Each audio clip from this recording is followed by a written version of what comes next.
Here we are performing a spider push-up with the midline stability and a neutral spine. Notice how the hips are nice and parallel with the floor and are not shifting. Here she'll demonstrate a bad postural exercise with the hips height. And then also do not let the hips sink, as shown here. Here's another angle with Becky rounding out her shoulders, making sure they are nice and protracted, so they're pushing into the floor. Here we go to the front. We're looking at the hips as well, letting them not rotate or jacking the hips up as seen here.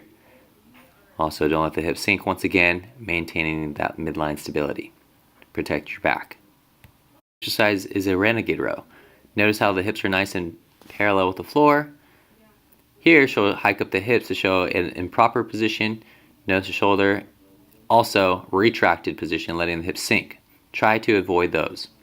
Here's another angle. Performing the same exercise. Notice how she tries to maintain that hip nice and parallel with the floor, not letting the hips jar at all. Then she's performing an improper one by pulling and rotating. Try to minimize this here. If this is an issue, make sure to spread your feet to stabilize your back. The third exercise is called a frogger. This is for lower back and hip mobility. Notice how the knees are over the ankles and not caving inward at all. She'll demonstrate a few improper ones as well. Notice how the knees are caving in. You're trying to preserve your knees and also working on the function of the lower back and hip junction. Exercise is a bent-legged deadlift. This is modified for those that have tight hamstrings. Notice how the hips are nice and neutral once again, not letting the back round out. Some pretty good sets here.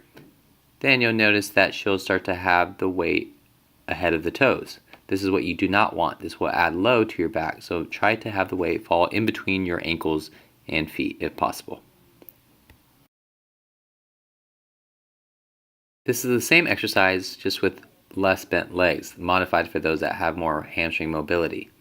So once again, notice how the back is nice and neutral. Also, the shoulder blades are pulled back and the weight is falling in between the ankles and toes and not going forward.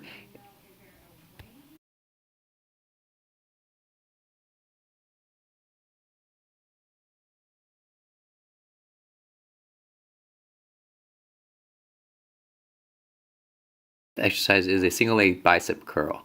So notice how she has her hips nice and neutral. She'll perform the next movement with bad form, hip out to the side. We don't want that because we are jarring the lower back and disrupting that midline stability. Also, she's squeezing her shoulder blades back so they're nice and flush with her thoracic spine. Notice that she is not letting the elbows come forward or back. Also, if the load is too heavy, do not let the weight swing. Go to a lighter load. Last exercise is a squat overhead press. While doing this, make sure that you have the feet nice and parallel with each other, also pushing the knees out. Do not let the knees come forward and past the toes, and do not let the upper back round out or the butt tuck under. This is bad for the back. We're trying to maintain a nice neutral spine throughout the entire movement.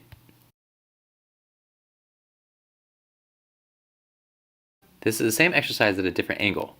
We're looking at neutral hips while maintaining neutral shoulder positioning as well. Do not hyperextend the lower back, as this will put unnecessary force on it. Also, do not let the head jet forward. Keep everything nice and straight above overhead.